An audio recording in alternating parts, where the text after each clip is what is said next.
In the section of Rambam that we learned yesterday, for those who study 3 chapters daily, and parenthetically, in 3 days we're going to be completing the entire Rambam. Those who study 3 chapters, those who study 1 chapter, are both going to coincide together and complete the entire Rambam on Tu B'Shvat. But in the Rambam that we learned yesterday, the Rambam speaks about the law of escorting someone. Now, on the basic level, escorting someone means you feed them, give them something to drink, maybe you house them, and then you escort them means to say that you're showing them that they're important to you. It's giving someone dignity. You could feed animals, but the idea of feeding someone is not just the food that you're giving him because he needs it, but actually giving them a sense of dignity, and that he gets when you show them to the door. When you take them out, you're saying, you matter, you're important to me. But in this mitzvah, there's actually another dimension as well. And that is that when someone is traveling from place to place, there could be danger on their path from one city to the next. And so there's an obligation on the people in the one city to walk with them, to escort them, so that they're protected until they reach the next city. So the Rambam tells us that this obligation has a measure. In other words, you don't have to go all the way to the next city. As a matter of fact, the Talmud tells us a fascinating story that there was a sage who was escorted for 4 cubits. Ravina escorted a sage for 4 cubits, and that other person then came to a state of danger, and he was saved from it. And it seems that the fact that Ravina escorted him for 4 cubits brought him his safety. So the Maharsha, one of the commentaries on the Talmud, explains it in the following way. He says that when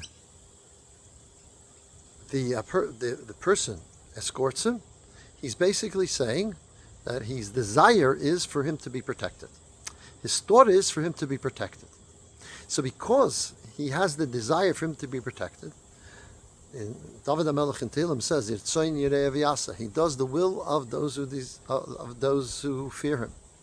So the fact that the one Jew is escorting the other, giving the message, I want him to be protected, that is enough of a benefit, that is enough of a merit to have him protected.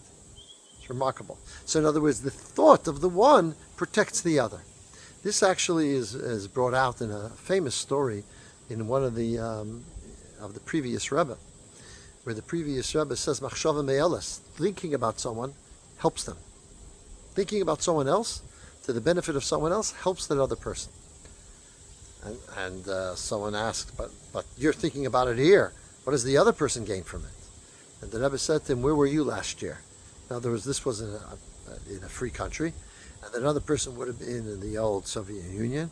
And the Rebbe was basically saying, my thinking of you is what allowed you to be released and redeemed from that prison, from that terrible situation. So I usually thought that this is a Hasidic idea. But here the Maharsha, who predates Hasidism, says the same idea. That the fact that you're showing that your intent and your thought is with this person who you're escorting out of the city, that is enough to protect him as well. Then there's another dimension, and that is the Maharal. Maharal of Prague explains it like this. He says there is an individual and there's a collective. And sometimes the individual has limited merits, but the collective have much more. They have the Koyach HaTzibur, the power of the community. They have the strength of the community. Therefore, says the Maharal, when you are escorting someone, you're taking him out of the realm of the individual and making him part of the community, so that you protect him through that. And not only do you protect him, but on high, he becomes part of the community and gets the, so to speak, supernal protections. Going back to the Maharsha, by the way, he also refers the fact that when you escort him, then your angel also escorts him afterwards, and that gives him protection. So this is a beautiful idea that when you do something for somebody, even a little bit, the fact that you're making a part and feel part of a community gives him communal protection. Communal protection down here and communal protection above as well. And that's why this person is saved from danger, which he might not have been saved if he was an individual. So the idea of thinking for the benefit of others, the idea of doing a little bit, even if what you're doing is not sufficient, it's only a little bit. You're walking with them a little, but that act shows that they're not just a singular person, but part of a broader community that serves to protect them. So we should think about that practically, thinking for the good of others, doing something for the benefit of others, even if it's only a little bit, even if it doesn't go all the way. But that fact also helps them because you're embracing them with a power of community. Good Shabbos.